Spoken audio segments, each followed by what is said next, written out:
Hi friends, welcome to our Tamil info. இன்னைக்கு ஒரு முக்கியமான அப்டேட் பத்தி பார்க்க போறோம். இப்போ ரீசெண்டா பார்த்தோம்னா அருள்மிகு தண்டாயுதபாணி சுவாமி திருக்கோயில் வந்துட்டு ஜாப் வேகன்சி அறிவிச்சிருந்தாங்க. அதுக்கான அப்ளிகேஷன் ஃபார்மை எப்படி ஃபில் பண்றது, அதுல பார்த்தோம்னா நிறைய விதமான டவுட்ஸ் எல்லாருக்குமே இருந்துச்சு. உங்க போட்டோ ஒட்ட இடத்துல பாத்தீங்கன்னா உங்களோட சிக்னேச்சர் போடணுமா, இல்ல அட்டெஸ்டட் வாங்கோட சிக்னேச்சர் போடணுமா, அது மட்டும் இல்லாம ஒரே அப்ளிகேஷன்ல நிறைய விதமான போஸ்டிங் நம்ம அப்ளை பண்ணிக்கலாமா அப்படின்னு சொல்லிட்டு பல விதமான கொஸ்டின்ஸ் டவுட்ஸ் எல்லாம் இருக்கு. இது எல்லாத்தையுமே டீட்டெயிலா இந்த வீடியோல பார்ப்போம். நீங்க இப்பதான் ஃபர்ஸ்ட் டைம் நம்ம சேனலுக்கு வர்றீங்க அப்படின்னா மறக்காம நம்ம சேனலை சப்ஸ்கிரைப் பண்ணிக்கோங்க. ஜாப் ரிலேட்டடா எல்லா விதமான இன்ஃபர்மேஷனுமே உடனே கொடுத்துட்டு இருக்கோம். உங்க ஃப்ரெண்ட்ஸ் ரிலேட்டிவ்ஸ் யாராவது ஜாப்புக்கு அப்ளை பண்ணியிருந்தாங்கன்னா அவங்களுக்கு இந்த வீடியோவை ஷேர் பண்ணுங்க. ஃபர்ஸ்ட் அப்ளிகேஷன் ஃபார்ம்ல இங்க பதவியின் பெயர் கொடுத்துருக்காங்க பாருங்க. இந்த இடத்துல நீங்க வந்துட்டு எந்த போஸ்ட் நீங்க அப்ளை பண்ணீங்களோ அதை வந்துட்டு ஃபில் பண்ணிக்கோங்க. அதுக்கு அடுத்து பார்த்தோம்னா இந்த இடத்துல உங்க போட்டோவை அட்டாச் பண்ணணும். இந்த இடத்துல பாத்தீங்கன்னா உங்களுக்கு நிறைய பேருக்கு வந்து டவுட்ஸ் கேட்டிருக்காங்க. நிறைய பேருக்கான டவுட்ஸும் இதுதான். போட்டோ அட்டாச் பண்ணிட்டு உங்களோட சைனை போட்டதா இல்ல அட்டெஸ்டட் வாங்குவாங்க பாத்தீங்களா அவங்களோட சிக்னேச்சர் போடணுமான்னு சொல்லிட்டு பல விதமான கொஸ்டின்ஸ் இருக்கு. இந்த இடத்துல வந்துட்டு உங்களோட போட்டோ அட்டாச் பண்ணுங்க. உங்களோட சைன் இந்த இடத்துல போடக்கூடாது. அதாவது உங்களோட சைன் போட்ட மாதிரி இருந்துச்சு அப்படின்னா சுய சான்றப்பம் சொல்லியிருப்பாங்க.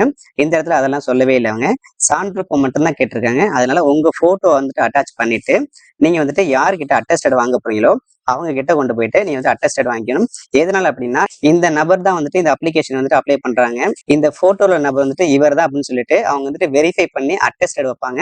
அதுக்கு தான் பாத்தீங்கன்னா இங்க சான்றப்பம் கேட்டிருக்காங்க. அதனால உங்களோட போட்டோ அட்டாச் பண்ணி அவங்கள்ட்ட அட்டெஸ்டட் வாங்கிக்கோங்க. அடுத்து பார்த்தோன்னா உங்களுடைய பெயர் கேட்டிருக்காங்க. இந்த இடத்துல உங்க நேமை ஃபில் பண்ணிக்கோங்க. அதுக்கடுத்து பார்த்தோன்னா தந்தை அல்லது கணவர் பேர் கேட்டிருக்காங்க. இந்த இடத்துல உங்க தந்தை பேரை மென்ஷன் பண்ணிடுங்க. இதுவே திருமணமான பெண்களா இருந்தாங்கன்னா அவங்களோட தந்தை அல்லது கணவர் பேரை மென்ஷன் பண்ணிக்கோங்க. அடுத்து பார்த்தோன்னா உங்களுடைய டேட் ஆஃப் பர்த், அதுக்கப்புறம் உங்களுடைய ஏஜ் கேட்டிருக்காங்க. இதுல பாத்தீங்கன்னா உங்களுடைய date of birth first fill பண்ணிட்டு அதுக்கப்புறம் உங்க ஏஜ் வந்துட்டு ஃபில் பண்ணுங்க. இதுல பார்த்தோம்னா உங்களுடைய டேட் ஆஃப் பர்த் ப்ரூஃபுக்காக பார்த்தோம்னா பள்ளி சான்று கேட்கறாங்க. அதை வந்து நீங்க அட்டாச் பண்ற மாதிரி இருக்கும். உங்களுடைய டிசியோ இல்ல மார்க் ஷீட்டோ பார்த்தோம்னா டேட் ஆஃப் பர்த் ப்ரூஃபுக்காக நம்ம வந்துட்டு அட்டாச் பண்ற மாதிரி இருக்கும். அடுத்து பார்த்தோம்னா பாலினம் கேட்டிருக்காங்க, ஆனா பெண்ணான்னு கேட்டிருக்காங்க, அதை ஃபில் பண்ணிக்கோங்க. அடுத்து பார்த்தோம்னா உங்களுடைய பர்மனன்ட் அட்ரஸ் கேட்டிருக்காங்க, அதையும் நீங்க வந்துட்டு கரெக்டாக தெளிவா ஃபில் பண்ணிக்கோங்க. அடுத்து பார்த்தோம்னா உங்களுடைய ஆதார் நம்பர் கேட்டிருக்காங்க, அதை ஃபில் பண்ணிக்கோங்க. அதுக்கடுத்து பார்த்தீங்கன்னா உங்களுடைய மொபைல் நம்பர், அதையும் ஃபில் பண்ணிக்கோங்க. அதுக்கடுத்து பார்த்தோன்னா உங்களோட இமெயில் ஐடி கேட்டிருக்காங்க. ஸோ கரண்ட்ல என்ன இமெயில் வச்சிருக்கீங்களோ அதை ஃபில் பண்ணிக்கோங்க. அடுத்து பார்த்தோம்னா மதம் கேட்டிருக்காங்க. அதுலேயே பார்த்தீங்கன்னா ஜாதி சான்று நகல் இணைக்கப்பட வேண்டும் சொல்லியிருக்காங்க. நீங்க வந்துட்டு என்ன மதம் ஃபில் பண்ணிட்டு அதிலே உட்பிரிவை ஃபில் பண்ணுங்க. இதுல பார்த்தீங்கன்னா உங்களுடைய கம்யூனிட்டி சர்டிஃபிகேட் வந்துட்டு அட்டாச் பண்ண மாதிரி இருக்கும். அடுத்து பார்த்தோம்னா விண்ணப்பதாரர்கள் 1/7/2024 அன்று 18 வயது பூர்த்தி அடைந்தவர்களா இருக்குன்னு சொல்லியிருக்காங்க. அதே மாதிரி 45 வயசுக்கு மேலே இருக்கக்கூடாதுன்னு சொல்லியிருக்காங்க. ஸோ உங்களோட ஏஜ் வந்துட்டு என்னென்னு ஃபில் பண்ணிக்கோங்க இந்த இடத்துல. அடுத்து பார்த்தோம்னா உங்களுடைய கல்வி தகுதி வந்துட்டு கேட்டிருக்காங்க. அதுல பாத்தீங்கன்னா நிர்ணயிக்கப்பட்ட கல்வி தகுதிக்கான சான்றிதழ் இணைக்கப்பட வேண்டும் சொல்லியிருக்காங்க. இதுல பார்த்தோம்னா உங்களுடைய குவாலிபிகேஷனை ஃபர்ஸ்ட் ஃபில் பண்ணிட்டு சான்றிதழ் இணைக்கப்பட்டுள்ளதுன்னு சொல்லிட்டு மென்ஷன் பண்ணிடுங்க. இங்க பார்த்தோம்னா நிர்ணயிக்கப்பட்ட கல்வி தகுதிக்கான சர்டிஃபிகேட் கேட்டிருக்காங்க. இதை பொறுத்தவரையும் பார்த்தோம்னா இப்போ எக்ஸாம்பிளுக்கு நீங்க ஒரு போஸ்டிங் அப்ளை பண்ணீங்க, அதாவது சிவில் இன்ஜினியரிங் கேட்டகரிக்கு வந்துட்டு அவங்க வந்து கேட்டிருக்காங்க. நீங்க வந்துட்டு ஒரு எலக்ட்ரானிக்ஸோ இல்ல எலக்ட்ரிக்கலோ முடிச்சிருக்கீங்க அப்படின்னா இந்த போஸ்டிங் வந்து அப்ளை பண்ண முடியாது. அப்படி நீங்க ரிலவெண்ட் இல்லாம நீங்க அப்ளை பண்ணீங்க அப்படின்னா உங்களுடைய அப்ளிகேஷன் வந்து ரிஜெக்ட் பண்ணிடுவாங்க. ஸோ அதனால அவங்க வந்துட்டு என்ன குவாலிஃபிகேஷன் கேட்டிருக்காங்களோ ஒவ்வொரு கேட்டகரி வைஸா அதுக்கான குவாலிஃபிகேஷன் நம்ம மீட் பண்ணோம் அப்படின்னா நம்ம வந்துட்டு அந்த ஜாப் வந்து அப்ளை பண்ணிக்கலாம். எடுத்து பார்த்தோம் அப்படின்னா வெளித்துறை மற்றும் உள்துறை பணியிடத்துக்கான கல்வி தகுதி கேட்டிருக்காங்க. இதுக்கு பாத்தீங்கன்னா நீங்க வந்து என்ன குவாலிஃபிகேஷன் முடிச்சிருக்கீங்களோ அதை ஃபில் பண்ணிட்டு இதுலயும் பாத்தீங்கன்னா சான்றிதழ் இணைக்கப்படும் சொல்லி மென்ஷன் பண்ணிடுங்க. ஏன் அப்படின்னா நம்ம வந்துட்டு எஜுகேஷன் குவாலிஃபிகேஷன் வந்துட்டு மேலே கேட்டிருக்காங்க பாத்தீங்களா, அதே தான் பாத்தீங்கன்னா நமக்கு வந்துட்டு இங்கேயும் நம்ம வந்துட்டு கொடுக்குற மாதிரி இருக்கும். ஏன் அப்படின்னா நம்ம வந்துட்டு வெளித்துறை உள்துறை ரெண்டுக்குமே பாத்தீங்கன்னா ஜாப் கேட்டகரி வைஸா பாத்தீங்கன்னா குவாலிஃபைட் அதாவது குவாலிஃபிகேஷன் இருக்கிறனால தான் அப்ளை பண்றோம். அதனால பாத்தீங்கன்னா ரெண்டுக்குமே வந்துட்டு சேம் குவாலிஃபிகேஷன் வந்து அப்ளை பண்ற மாதிரி இருக்கும். அடுத்து பார்த்தோம் அப்படின்னா இதர தகுதின்னு சொல்லி கேட்டிருக்காங்க. இதுல பாத்தீங்கன்னா நீங்க வந்துட்டு அடிஷனலா பாத்தீங்கன்னா நீங்க உங்கள்ட்ட என்ன குவாலிஃபிகேஷன் இருக்கோ அதை ஃபில் பண்ற மாதிரி இருக்கும். இருந்துச்சுன்னா ஃபில் பண்ணுங்க. இப்போ நீங்க பாத்தீங்கன்னா ஒரு கம்ப்யூட்டர் கோர்ஸ் முடிச்சிருப்பீங்க, இல்ல நீங்க வந்து டைப் ரைட்டிங் கோர்ஸ் முடிச்சிருந்தீங்கன்னா இந்த இடத்துல நீங்க வந்துட்டு ஃபில் பண்ணிக்கலாம். ஒன்ஸ் நீங்க இதுல வந்துட்டு உங்களுக்கு என்ன அடிஷனல் குவாலிஃபிகேஷன் இருக்குன்னு சொல்லிட்டு ஃபில் பண்ணீங்க அப்படின்னா அதுக்கான சர்டிஃபிகேட் வந்துட்டு அட்டெஸ்டட் வாங்கி வைக்கிற மாதிரி இருக்கும். உங்ககிட்ட அடிஷனல் குவாலிஃபிகேஷன் இருக்குன்னு சொல்லி மென்ஷன் பண்ணிட்டு அதுக்கான சர்டிஃபிகேட் நீங்க வந்துட்டு அட்டாச் பண்ணல அப்படின்னா உங்களோட அப்ளிகேஷன் வந்து ரிஜெக்ட் பண்ணுவாங்க. அதனால உங்கள்ட்ட அதுக்கான சர்டிஃபிகேட் இருந்துச்சுன்னா மட்டும் நீங்க வந்து அப்ளை பண்ணுங்க, அதாவது இந்த இடத்துல ஃபில் பண்ணுங்க. அப்படி இல்லைன்னா இல்லைன்னு சொல்லி மென்ஷன் பண்ணிடுங்க. அடுத்து பார்த்தோம் அப்படின்னா அரசு பதிவுபெற்ற அதிகாரி வந்துட்டு நன்னடத்தை சான்று கேட்டிருக்காங்க. அதுவும் பார்த்தோம்னா 1/12/2024 பிறகு உள்ளதான்னு சொல்லியிருக்காங்க. இதுல வந்துட்டு நிறைய பேருக்கு டவுட்ஸ் இருந்துச்சு. அதாவது நீங்க கண்டக்ட் சர்டிஃபிகேட் வாங்குறீங்க அப்படின்னா 2 வாங்கிக்கோங்க. ஒன்னு வந்துட்டு அப்ளிகேஷன் ஃபார்மோட சென்ட் பண்ணிடுங்க, இன்னொன்னு வந்துட்டு கையில வச்சுக்கோங்க. நீங்க வந்துட்டு இன்டர்வியூல செலக்ட் ஆகிறீங்க அப்படின்னா அப்போ வந்துட்டு இதை கொண்டு போற மாதிரி இருக்கும். இந்த கண்டக்ட் சர்டிஃபிகேட் பாத்தீங்க அப்படின்னா உங்களுக்கு இந்த மாதிரியான ஃபார்மெட்ல தாங்க இருக்கும்.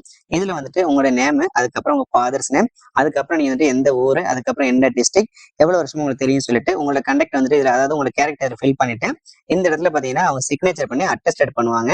இதைத்தான் நம்ம வந்துட்டு அப்ளிகேஷன் ஃபார்மோட அட்டாச் பண்ற மாதிரி இருக்கும். இந்த conduct certificate, application form, notification link இது எல்லாமே பாத்தீங்கன்னா நான் டிஸ்கிரிப்ஷன் லிங்க்ல கொடுக்குறேன். நீங்க போயிட்டு டவுன்லோட் பண்ணிக்கோங்க. அதே மாதிரி ஃபர்ஸ்ட் கமெண்ட்லயும் பின் பண்றேன், அதுல போயிட்டு டவுன்லோட் பண்ணிக்கோங்க. அடுத்து பார்த்தோம் அப்படின்னா நன்னடத்தை சான்று கேட்டிருக்காங்க. இறுதியாக பயின்ற பள்ளி கல்லூரியில கேட்டிருக்காங்க. இது வந்துட்டு நிறைய பேருக்கு அந்த டவுட் தாங்க. சில பேர் வந்து ஸ்கூல் முடிச்சிருப்பாங்க, காலேஜ் முடிச்சிருக்க மாட்டாங்க. சில பேர் காலேஜ் முடிச்சிருப்பாங்க. அவங்களுக்கு எல்லாம் பாத்தீங்க அப்படின்னா நம்ம டேரக்டா போயிட்டு திரும்ப காலேஜ்லயே ஸ்கூல்ல தான் வாங்கணுமா பாத்தீங்கன்னா அப்படி எல்லாம் கிடையாது. உங்களோட டிசி இருக்கு பாத்தீங்களா, அதை அட்டாச் பண்ணாலே போதும். அதுல வந்துட்டு அட்டஸ்டட் வாங்குற மாதிரி இருக்கும். இங்க வந்துட்டு சான்றிதழ் இணைக்கப்பட்டோம் சொல்லி மென்ஷன் பண்ணிடுங்க. இந்த அட்டஸ்டட் சம்பந்தம் பார்த்தோம்னா நிறைய பேருக்கு டவுட்ஸ் இருக்கு. இந்த அட்டஸ்டட் யாருக்கிட்ட வாங்குறது அப்படின்ட்டு. இந்த அட்டஸ்டட் பொறுத்தவரைக்கும் பாத்தீங்கன்னா கவர்மெண்ட் டாக்டர்ஸ்ட்ட வாங்கலாம், ஸ்கூல் ஹெட் மாஸ்டர்ட்ட வாங்கலாம். அதுக்கடுத்து பார்த்தீங்கன்னா கவர்மெண்ட் லாயர் இருப்பாங்க, அவங்க கிட்ட வாங்கிக்கலாம். அதுக்கடுத்து பார்த்தீங்கன்னா கெசடட் ஆஃபீஸர் எல்லாம் இருப்பாங்க, அவங்க கிட்ட நீங்க போயிட்டு வாங்கிக்கலாம். ஒரு சில பேர் பார்த்தோன்னா ரிட்டையர்ட் பர்சன்ட்டா வாங்கலாம்னு கேட்கறாங்க, அவங்க கிட்ட வாங்கக்கூடாது. ஒரு சில பேர் பாத்தீங்கன்னா ஒரே அப்ளிகேஷன்ல நிறைய விதமான போஸ்டிங் வந்து அப்ளை பண்ணலாம்னு கேட்கறாங்க. அப்படியெல்லாம் அப்ளை பண்ண முடியாதுங்க. ஒவ்வொரு போஸ்டிங் பாத்தீங்கன்னா தனித்தனியா நீங்க வந்து அப்ளிகேஷன் அப்ளை பண்ற மாதிரி இருக்கும். அடுத்து பாத்தீங்கன்னா குற்ற நடவடிக்கைகள் இருப்பின் அதன் விவரம் கேட்டிருக்காங்க. இருந்துச்சுன்னா ஆம் கொடுங்க, இல்லைன்னா இல்லைன்னு சொல்லி கொடுத்துருங்க. அடுத்து பார்த்தோம் அப்படின்னா விண்ணப்பிக்கும் பணியில் முன்னனுபவம் இருக்கான்னு சொல்லி கேட்டிருக்காங்க. இதை பொறுத்தவரையும் உங்களுக்கு இருந்துச்சுன்னா ஃபில் பண்ணுங்க, இல்லைன்னா முன்னனுபவம் இல்லைன்னு சொல்லி ஃபில் பண்ணிடுங்க. ஒன்ஸ் நீங்க இருக்குன்னு சொல்லி ஃபில் பண்ணிட்டீங்க அப்படின்னா அதுக்கான எக்ஸ்பீரியன்ஸ் சர்டிஃபிகேட் நம்ம வைக்கிற மாதிரி இருக்கும். நீங்க வந்துட்டு இதுல எக்ஸ்பீரியன்ஸ் சர்டிஃபிகேட் வச்சுட்டு அதாவது ஃபில் பண்ணிட்டு அதுக்கான சர்டிஃபிகேட் வந்து அட்டாச் பண்ணல அப்படின்னா உங்களோட அப்ளிகேஷன் வந்து ரிஜெக்ட் பண்ணிடுவாங்க. அதனால நீங்க வந்துட்டு எக்ஸ்பீரியன்ஸ் சர்டிஃபிகேட் இருந்துச்சுன்னா மட்டும் ஆன் போட்டு அதுக்கான சர்டிஃபிகேட் வந்துட்டு அட்டஸ்டட் பண்ணி வைக்கிற மாதிரி இருக்கும். நீங்க வந்துட்டு ஒர்க் பண்ணிருக்கீங்க, உங்ககிட்ட எக்ஸ்பீரியன்ஸ் சர்டிஃபிகேட் இல்லை அப்படின்னா, இல்ல வாங்க முடியாது அப்படின்னா நீங்க வந்துட்டு இல்லைன்னு ஃபில் பண்ணிடுங்க. அடுத்து பாத்தீங்கன்னா பொதுவானவை, இதை பொறுத்தவரை வந்துட்டு நீங்க நாட்டு அப்ளிகேட் சொல்லி கொடுத்துருங்க. அடுத்து பார்த்தோம்னா இந்து சமய அறநிலைத்துறை ஆளுகின் கீழ் உள்ள முதுநிலை அல்லாத திருக்கோயில் பணியாளர்களின் அதன் விவரம் கேட்டிருக்காங்க. நீங்க இல்ல அப்படின்னா நாட்டு அப்ளிகேட் சொல்லி கொடுத்துருங்க. ஒர்க் பண்ணல அப்படின்னா நீங்க ஒர்க் பண்ணிட்டீங்க அப்படின்னா ஆன் போட்டுட்டு கீழே டீடைல்ஸை ஃபில் பண்ற மாதிரி இருக்கும். உங்களுடைய நேம் கேட்டிருக்காங்க, அதுக்கப்புறம் தந்தை அல்லது கணவர் பேர் கேட்டிருக்காங்க. அதுக்கப்புறம் நீங்க வந்து என்ன பதவியில இருக்கீங்க, என்னைக்கு வந்து டியூட்டில ஜாயின் பண்ணீங்க, நீங்க வந்துட்டு எந்த கோயில ஒர்க் பண்ணிட்டீங்க, கோயிலோட நேம் கேட்டிருக்காங்க. அதுக்கப்புறம் அந்த கோயில ஒர்க் பண்றதுக்கான சர்டிஃபிகேட் வந்து கேட்டிருக்காங்க. அதுக்கப்புறம் அங்க உள்ள கண்டக்ட் சர்டிஃபிகேட் கேட்டிருக்காங்க. சோ இதுக்கான சர்டிஃபிகேட்டும் பாத்தீங்கன்னா நீங்க அட்டஸ்டட் வாங்கி தான் வைக்கிற மாதிரி இருக்கும். அடுத்து பார்த்தோம்னா உறுதிமொழி ஆவணம் இருக்கும். இதுல வந்துட்டு உங்க நேம், அதுக்கப்புறம் உங்க ஃபாதர்ஸ் நேம் போட்டுட்டு இந்த இடத்துல வந்து டேட்டு, அதுக்கப்புறம் பிளேஸ், உங்களோட சிக்னேச்சர் போட்டு அப்ளை பண்ண மாதிரி இருக்கும். இந்த அப்ளிகேஷன் ஃபார்மோட நம்ம என்னென்ன அட்டாச் பண்ணணும் பாத்தீங்க அப்படின்னா உங்களுடைய ration card, voter ID, Aadhaar card, இதுல உங்கள்ட்ட என்ன ப்ரூஃப் இருக்கோ அதை வந்துட்டு அட்டஸ்டட் வாங்கி நீங்க அனுப்புற மாதிரி இருக்கும். ஒரு சில பேர்ட்ட பாத்தீங்கன்னா இதுல ஏதாச்சும் டாக்குமெண்ட்ஸ் மிஸ் ஆகும். உங்கள்ட்ட என்ன இருக்கோ அதை வந்துட்டு நீங்க அட்டஸ்டட் வாங்கி அனுப்புங்க. அதுக்கப்புறம் பாத்தீங்கன்னா உங்களோட எக்ஸ்பீரியன்ஸ் சர்டிஃபிகேட், அதுக்கப்புறம் உங்களுடைய டிசி வந்து நீங்க வைக்கணும். அதாவது பாத்தீங்கன்னா உங்களுடைய டேட்டா பர்த்துக்கும் கேட்டிருக்காங்க, அதே மாதிரி கண்டக்ட் சர்டிஃபிகேட்டும் கேட்டிருக்காங்க. சில பேர் ஸ்கூல் காலேஜ் முடிச்சதுக்காக, அதனால அதையும் நீங்க வைக்கிற மாதிரி இருக்கும். அதுக்கப்புறம் பாத்தீங்கன்னா ஒரு சில பேருக்கு சில டவுட் இருக்கு, போலீஸ் சர்டிஃபிகேட் இப்ப தேவை அப்படின்ட்டு. போலீஸ் சர்டிஃபிகேட்லாம் இப்போ உங்களுக்கு தேவை கிடையாது.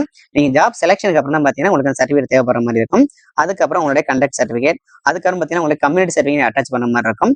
அதுக்கப்புறம் பாத்தீங்கன்னா உமன்ஸ் வந்துட்டு அப்ளை பண்ணலாம்னு கேட்கறாங்க. உமன்ஸ் எல்லாருமே ஜாபுக்கு அப்ளை பண்ணலாம். அதே மாதிரி ஆதரவற்ற விதைகளும் பாத்தீங்கன்னா இந்த போஸ்டிங் வந்து அப்ளை பண்ணிக்கலாம். இந்த ஜாபுக்கான டேர்ம்ஸ் அண்ட் கண்டிஷன் கொடுத்துருக்காங்க. 18ல இருந்து 45 வயசுல தான் ஜாப் வந்து அப்ளை பண்ணிக்க முடியும். அதே மாதிரி பார்த்தீங்கன்னா என்னென்ன டாக்குமெண்ட்ஸ் அட்டாச் பண்ண சொல்லி கொடுத்துருக்காங்க. அதே மாதிரி நீங்க அப்ளிகேஷன் ஃபார்ம் ஃபில் பண்ணும்போது எல்லாமே நீங்க வந்து கரெக்டா ஃபில் பண்ணிடணும். எதையும் வந்துட்டு எம்டியா விடக்கூடாது. உங்களுக்கு தெரியல இல்ல அந்த குவாலிஃபிகேஷன் இல்லை அப்படின்னா ஜஸ்ட் ஒரு ஐஃபன் போட்டுருங்க. அதை தான் கொடுத்துருக்காங்க. அப்படி இல்லைன்னா அப்ளிகேஷன் வந்து ரிஜெக்ட் பண்ணணும்னு சொல்லியிருக்காங்க. இதோட பார்த்தோம்னா இந்த அப்ளிகேஷன் ஃபார்ம் வந்துட்டு நம்ம வந்துட்டு எப்படி வந்துட்டு சென்ட் பண்ண சொல்லி கொடுத்துருக்காங்க பாருங்க. பணியிட வரிசை எண், அதுக்கப்புறம் பாத்தீங்கன்னா என்ன பதவிக்கு நீங்க அப்ளை பண்றீங்க அப்படின்னு சொல்லிட்டு ஃப்ரண்ட்ல, அதாவது பாத்தீங்கன்னா நம்ம வந்துட்டு அப்ளிகேஷன் ஃபார்ம் அனுப்புறோம் பாத்தீங்களா, அந்த போஸ்ட் கவர்ல அதுலயே வந்துட்டு மென்ஷன் பண்ண மாதிரி இருக்கும். அதை தான் இங்க கொடுத்துருக்காங்க. அதுக்கான அட்ரஸ்மே கொடுத்துருக்காங்க. இதுக்கான லாஸ்ட் டேட் பார்த்தீங்கன்னா 8/1/2025.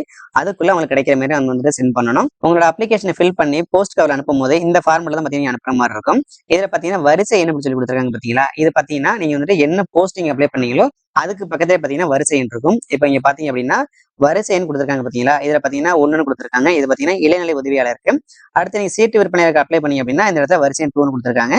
அதைத்தான் பாத்தீங்கன்னா நம்ம இந்த இடத்துல மென்ஷன் பண்ண மாதிரி இருக்கும். சோ வரிசை எண் 1ன்னு கொடுத்துட்டு என்ன பதவி, இளைநிலை உதவியாளர் பணிக்கு வந்துட்டு விண்ணப்பிக்கிறோம். சோ இதை மென்ஷன் பண்ணிட்டு அதுக்கப்புறம் 2 அட்ரஸ்ல பாத்தீங்கன்னா இணை இயக்குனர், செயல் அலுவலர், அருள்மிகு தண்டாயுதபாணி சுவாமி திருக்கோயில், பழனி, திண்டுக்கல் மாவட்டம். இதை வந்துட்டு நம்ம இங்க ஃபில் பண்ணிட்டு அதுக்கப்புறம் ஃப்ரம் அட்ரஸ் பாத்தீங்கன்னா கொஞ்சம் சின்னதாவே எழுதுங்க. இந்த இடத்துல உங்களோட அட்ரஸ் ஃபில் பண்ணிக்கோங்க. இந்த மாதிரி தான் பாத்தீங்கன்னா அனுப்புற மாதிரி இருக்கும். இதுல வந்துட்டு ஒரு கிராஸ் கோடு ஒன்று போட்டுங்க. நான் அதுல வந்துட்டு ஃபில் பண்ணல. சோ இது மாதிரி கிராஸ் கோடு போட்டுட்டு நீங்க வந்துட்டு அப்ளிகேஷன் வந்துட்டு உங்களுக்கு அனுப்புற மாதிரி இருக்கும். அது மட்டும் இல்லாம அடிஷனலா பாத்தீங்கன்னா உங்களுக்கு ஒரு போஸ்ட் கவர் நீங்க அனுப்பணும். அதுல பாத்தீங்கன்னா 25 ரூபாய்க்கு மதிப்புள்ள ஒரு ஸ்டாம்ப் வந்து நீங்க அட்டாச் பண்ணணும். இந்த இடத்துல அது வந்து நீங்க 25 ரூபாய்க்கு இருக்கலாம், சரி 10 ரூபா 5 ரூபான்னு சொல்லிட்டு டோட்டலா 25 ரூபாய்க்கு மதிப்புள்ள ஸ்டாம்ப் வந்து அட்டாச் பண்ணணும். அதுக்கப்புறம் பாத்தீங்கன்னா இந்த இந்த இடத்துல டூ அட்ரஸ்ல உங்களோட அட்ரஸ் நீங்க ஃபில் பண்ணிக்கோங்க. ஃப்ரம்ல பாத்தீங்கன்னா நீங்க எதுவுமே ஃபில் பண்ணல, எம்டியா விட்டுருங்க. அவங்க வந்துட்டு இந்த இடத்துல ஸ்டாம்ப் வச்சுட்டு உங்களுக்கு ரிட்டர்ன் அனுப்புவாங்க. அதனால வந்துட்டு அக்னாலஜ்மெண்டா இருக்கலாம், இல்ல ஹால் டிக்கெட்டா இருக்கலாம், இதுல எதுனாலும் உங்களுக்கு இருக்கலாம். இந்த மாதிரி தாங்க இந்த ஜாபுக்கு அப்ளை பண்ற மாதிரி இருக்கும். இதுல எதுவும் டவுட்ஸ் இருந்துச்சு அப்படின்னா கீழே கமெண்ட்ல கேளுங்க. இந்த வீடியோ பிடிச்சா லைக் பண்ணுங்க. உங்க ஃப்ரெண்ட்ஸ் யாராவது ஜாப் லெட்டர் சர்ச் பண்ணிட்டு இருந்தாங்கன்னா அவங்களுக்கு இந்த வீடியோ ஷேர் பண்ணுங்க. மறக்காம நம்ம சேனலை சப்ஸ்கிரைப் பண்ணிக்கோங்க.